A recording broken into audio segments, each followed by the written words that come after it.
Well, that was an evening shoot in Margate, and you can watch the rest of the shoot from that seaside town, as well as read an article about a shoot in a particular hotspot there as part of my E6 subscription, now in its 9th year of running. Link below and full details of this unique subscription on my little website.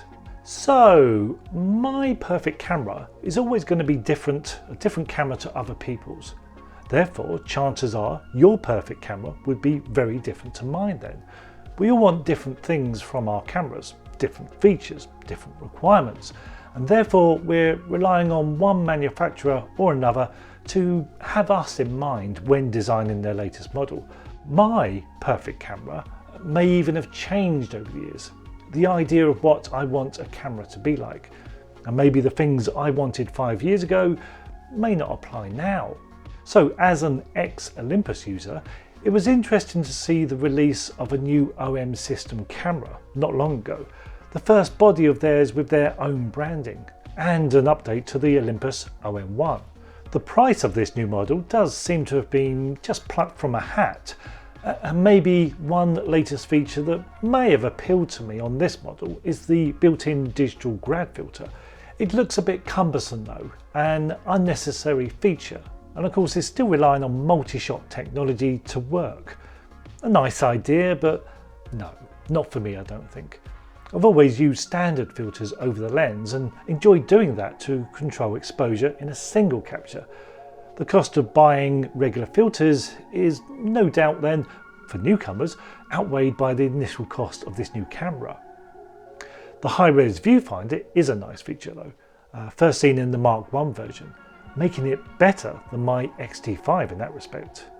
As for the 8.5 stop image stabilizing, well, Olympus was always the leader in this feature and still seem to be them.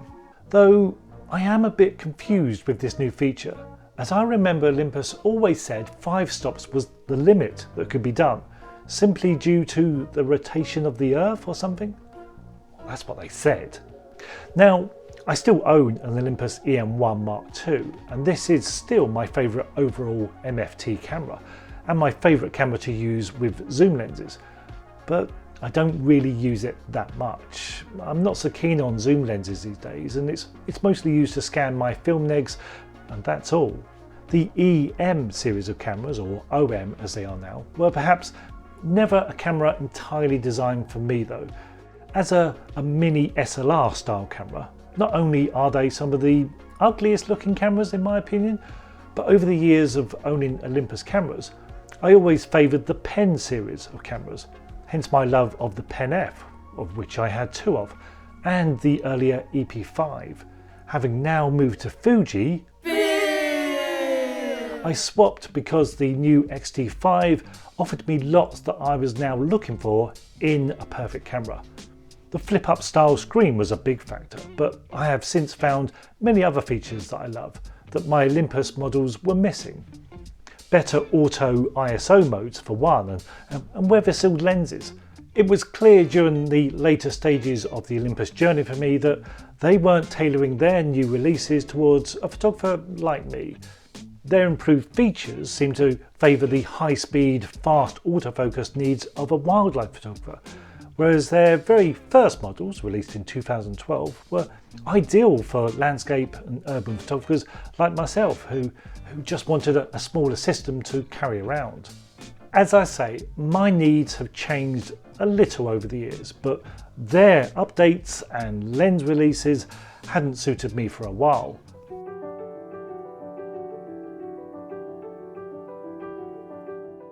Now, since owning the X-T5, I have added the X Pro 2 as a backup, just in case the X-T5 packs up on me on a shoot, and I've slowly begun to love this older rangefinder style of camera more. It's Fuji's equivalent to the Olympus Pen F in many ways, and although I didn't like the X Pro 3 version that I tried, as I felt Fuji were trying to push the film-like experience too much, which it isn't.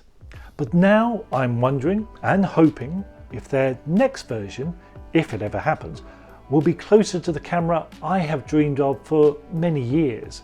So, as you will no doubt know, the X100 series of cameras, the version 6, has recently been released, and it seems to borrow many features from the X-T5 that I own. The same sensor for one, which is a big upgrade from the previous models. Now, I've never owned or shot with an X100 series, and I decided to buy the X Pro 2 as a backup, as at the time the X100 V was unavailable. It was being overhyped and it was just out of stock all the time. But now I have found a place for the X Pro 2 in my system. I think it was the right choice for me rather than the fixed lens X100V. It's my weekend camera and I don't plan to replace it with the new X100 version 6. So more importantly for me is how many of those X100 version 6 features flow into the next X Pro model, if it ever gets released. Now, as you will know, my dream camera for many years has been a Leica, and it is a dream camera for me simply as I don't think I will ever be able to afford or justify one. I mean, these records, they don't get played on a Lin Sondek, you know. If you know, you know. I can see why these cameras, the Leicas, have an appeal and lust factor, but I also see these cameras are not perfect either. Their lack of weather sealing, for instance, although that feature has never been a real priority for me, does worry me. Fuji's answer to the Leica M series is the X Pro range then. These will never be true Leica alternatives, but I'm never going to be able to afford the Leica experience. If I had chosen a different career than photography, like a dentist perhaps, and just had photography as a hobby instead, I might have. I wonder how many Leica owners are dentists. The next X Pro 4 then has the potential to be one step nearer to my dream camera then, or the nearest to it so far.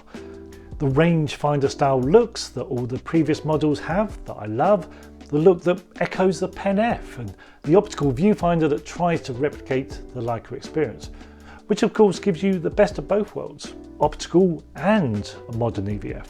I hope a new model takes the more photographer-focused flip-up screen idea, as opposed to the flip-down style on the Mark III, which of course would even better the Leica design of cameras. The 40 megapixel sensor from the X-T5 would seem the way forward, and as I've discussed, allows focal length crops in camera, something that is now part of my workflow, and of course something that Leica pushes in their Q series of cameras. Those cameras are again nearer to my ideal in many ways, but I just don't like their 28mm default field of view. I guess the one problem that I would have with a Leica, as even though these cameras are a dream purchase because of the cost, if it wasn't 100% perfect to me, I would feel shortchanged. If it wasn't perfect in every way, it would feel too pricey to compromise. I'm a bit too fussy in that respect, I guess. That's where I can be a perfectionist.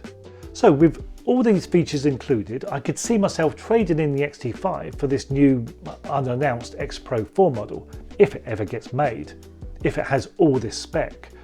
The X Pro 4 could be my Pen F Mark II then. So a new camera, another new camera as it would be. Is it necessary? Is it going to change me or change my photography?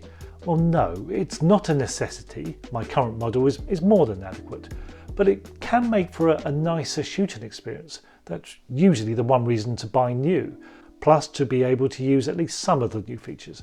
A camera then to put a smile on my face and encourage me to go out and take more pictures, which is the only way any of us are going to improve. Having the right camera means your photography can go wherever you want it to take you. And I'm all for change as well. Change is good. Ever since my early days shooting with a Pentax P30 then, it's been a requirement in a perfect camera that it puts a smile on my face when using it. And only certain cameras have given me that over the years. The Canon T90 did, and this is when flagship models really did seem to offer everything. Well, except autofocus. The Fuji GX617 panoramic camera guaranteed to put a smile on anyone's face that used it. The fuel bills didn't, but the results did. The original Olympus EM5 was the first digital camera to put a big smile on my face when I used it. Well, until I realised it suffered from shutter shock. And the Ricoh GR3, that always makes me smile. A camera this small shouldn't be this good, but it is. And maybe the next one, the future X Pro 4, This is the next camera in line to really put a smile on my face again, to be added to those others in my own Hall of Fame and be seen as a classic. Every camera in between those I've owned has been adequate and gets the job done, but it's those special models that have really helped keep my love of photography alive, even after 34 years. My switch to Fuji has been a smooth one, and seeing new models like the X100 version 6 being released shows progress and gives you confidence in a brand. Not every release will be for me, nor will every lens release, but a classic camera can only be that when it stands out from the crowd, when it offers not necessarily all the best features, but has something a little bit special about it. So, what's your perfect camera? Or what is your dream camera? What feature or design makes one camera right for you than anything else? And which camera would you say helped improve your photography more than any other? I would love to hear. I'll see you next time.